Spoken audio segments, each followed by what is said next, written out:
بسم اللہ الرحمن الرحیم۔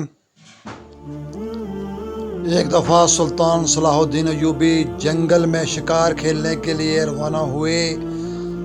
آپ رحمۃ اللہ علیہ کے ساتھ دو خاص وزیر، ایک جاسوس علی بن سفیان اور 20 سپاہی موجود تھے۔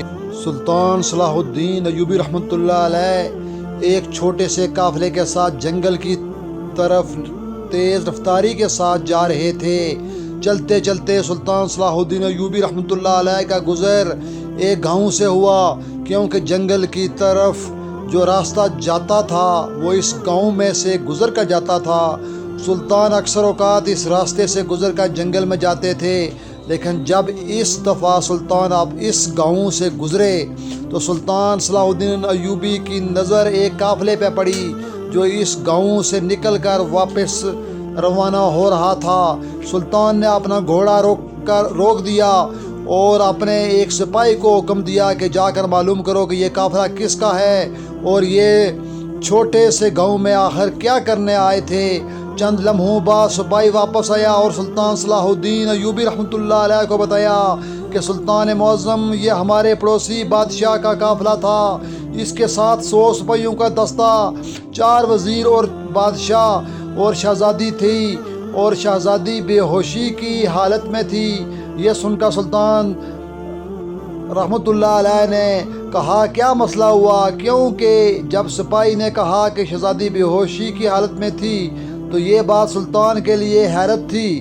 تو سپاہی نے کہا، سلطان معظم، پریشانی کی بات نہیں، بادشاہ شہزادی کو اس گاؤں کے مشہور حکیم کے پاس علاج کرانے کے لیے لایا تھا۔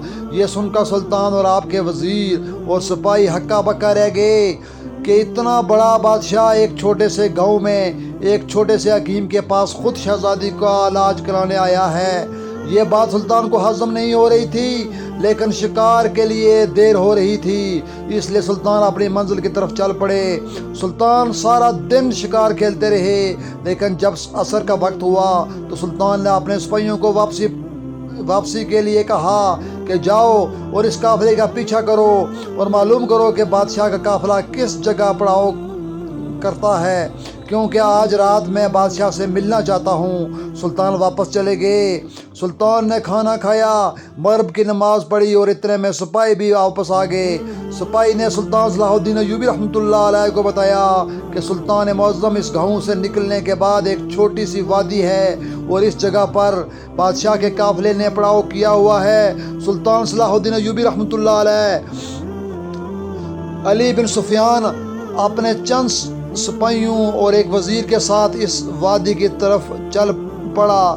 چلتے چلتے تھوڑا سا اندھیرا ہو گیا تھا، لیکن جب سلطان اس وادی میں پہنچے تو سلطان کے جاؤ جلال کو دیکھ کر بادشاہ سمجھ چکا تھا کہ عظیم سلطنت کا سلطان صلاح الدین ایوبی رحمۃ اللہ علیہ ہیں۔ بادشاہ نے سلطان کا استقبال کیا اور اسے اپنے خیمے کے اندر لے گیا۔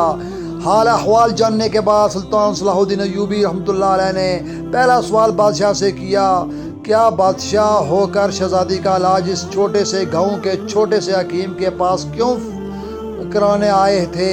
تو بادشاہ نے کہا، سلطان معظم، ضرورت انسان کو محل سے نکال کر اندھے غاروں میں لے جاتی ہے۔ میں نے پھر بھی ایک آباد گاؤں میں آیا تھا۔ سلطان کو اس کی باتوں میں تجسس پیدا ہو گیا، لیکن سلطان نے اس سے پوچھا کہ آخر شہزادی کو کیا مسئلہ ہوا تھا کہ نوبت یہاں تک پہنچی اور تمہیں اس گاؤں میں آنا پڑا؟ تو بادشاہ نے کہا کہ ایک دن شہزادی میرے ساتھ گھڑ سواری کر رہی تھی کہ اچانک شہزادی کا پیر پھسلا اور شہزادی گھوڑے سے گر گئی اور شہزادی کو کولے کی ہڈی اپنی جگہ سے ہٹ گئی۔ شہزادی درد سے تڑپ رہی تھی، لیکن شہزادی کسی بھی حکیم کو ہاتھ لگانے کی اجازت نہیں دے رہی تھی۔ یہ آج سے نہیں، یہ بچپن سے ہے کہ شہزادی کسی نئے محرم کو اپنے جسم کو چھونے کی اجازت نہیں دیتی۔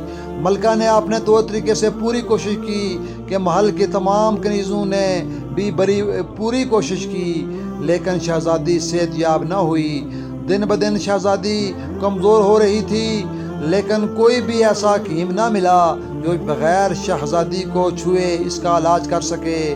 جب یہ بات ہمارے ملک میں پھیلی تو پیغام رساؤں نے خبر ملی کہ آپ کی سلطنت کے گاؤں میں ایک حکیم صاحب رہتے ہیں جو بغیر مریض کو چھوئے اس کا علاج کرتے ہیں۔ یہ سن کر میں نے اپنے سپاہی اس حکیم کے پاس بھیجے کہ فلاں بادشاہ آپ کو بلا رہا ہے۔ اس بزرگ حکیم نے جواب میں کہا کہ میں اپنے سلطان کے علاوہ کسی بادشاہ کے حکم کو نہیں مانتا۔ اگر ضرورت تمہیں ہے تو تمہیں میرے پاس چل کر آنا پڑے گا۔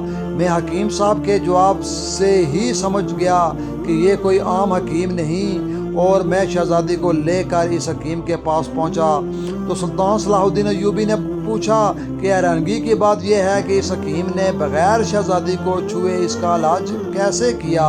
بادشاہ نے کہا کہ مجھے اس گاؤں میں آئے ہوئے 2-3 دن ہو گئے ہیں۔ جب ہمارا قافلہ یہاں پہنچا تو سب سے پہلے حکیم صاحب نے کہا کہ ایک سپاہی کو بھیجو اور جا کر جنگل سے ایک صحت مند بھینس پکڑ کر لائے۔ میں نے اپنے سپاہیوں کو بھیجا اور سپاہی ایک صحت مند بھینس لے کر آ گئے۔ میں نے حکیم صاحب سے پوچھا کہ آخر بھینس سے میری بیٹی کا علاج کیسے ہوگا؟ حکیم صاحب نے کہا کہ حکیم میں ہوں، لہٰذا مجھے میرا علاج کرنے دیجیے۔ پھر حکیم صاحب نے کہا کہ تمہیں 2 دن انتظار کرنا پڑے گا۔ ہمارے پاس انتظار کرنے کے علاوہ اور کوئی چارہ بھی نہ تھا، لہٰذا ہم پہلے بھی اس وادی میں رہ چکے ہیں۔ ادھر حکیم صاحب نے اپنے شاگردوں کو حکم دیا کہ 2 دن تک اس بھینس کو نہ ہی پانی پلانا ہے اور نہ ہی چارہ کھلانا ہے۔ حکیم صاحب کا حکم سن کر شاگردوں نے کہا کہ اگر اس کو 2 دن تک کچھ بھی نہ کھلایا پلایا تو یہ بھوک سے مر جائے گی، لیکن استاد کا حکم تھا، انہوں نے حکم کی تعمیل کی، اور ادھر ہم آج اس گاؤں کی طرف چل پڑے اور حکیم بادشاہ کے پاس پہنچ گئے۔ حکیم صاحب نے 2 آدمیوں کو کہا کہ جاؤ اور بھینس کو کھول کر لاؤ۔ جیسے ہی سپاہی بھینس کو کھول کر لائے تو حکیم صاحب نے حکم دیا کہ شہزادی کو اس بھینس کے اوپر بٹھا دو۔ میں نے شہزادی کو اپنے ہاتھوں سے اٹھا کر بھینس کے اوپر بٹھا دیا۔ اب حکیم صاحب نے کہا کہ اس کو دونوں پیروں سے بھینس کے پیٹھ کے نیچے سے شہزادی کے دونوں پیروں کو آپس میں باندھ دو۔ میں نے اس کے پیر باندھ دیے۔ اب حکیم صاحب نے بھینس کے سامنے پانی رکھا اور اس میں نمک ڈال دیا۔ بھینس 2 دن کی پیاسی تھی، اس نے بڑے زور سے پانی پیا اور نمک زیادہ ہونے کی وجہ سے پیاس کی شدت بڑھ گئی، اور اس کے بعد بھینس بھوکی تھی۔ اس نے پیٹ بھر کر کھانا بھی کھایا تو بھینس کا پیٹ پھولنے لگا، اور بھینس کے پیٹ پھولنے کی وجہ سے شہزادی کی کمر پر تناؤ بڑھنے لگا، اور تناؤ اتنا زیادہ بڑھ گیا کہ درد کی شدت سے شہزادی بے ہوش ہو گئی۔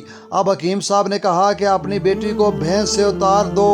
اب شہزادی ٹھیک ہو گئی ہے، اور اس کے بعد اس نے کہا کہ بھینس کو میں اپنے پاس رکھوں گا، اور اس طرح حکیم صاحب نے میری بیٹی کا علاج کیا، اور الحمدللہ ہوش آنے کے بعد شہزادی بالکل صحت یاب ہو گئی ہے۔ سلطان صلاح الدین ایوبی نے بادشاہ کو خدا حافظ کہتے ہوئے سیدھا اس حکیم صاحب کے پاس گئے اور ان کو اپنے گھوڑے پر بٹھایا اور اپنے دربار میں لے گئے، اور اس کو اپنا شاہی حکیم مقرر کر دیا، اور وہ دیکھتے ہی دیکھتے حکیم سلطان صلاح الدین ایوبی کی سلطنت کے مشہور ترین حکیم بن گئے۔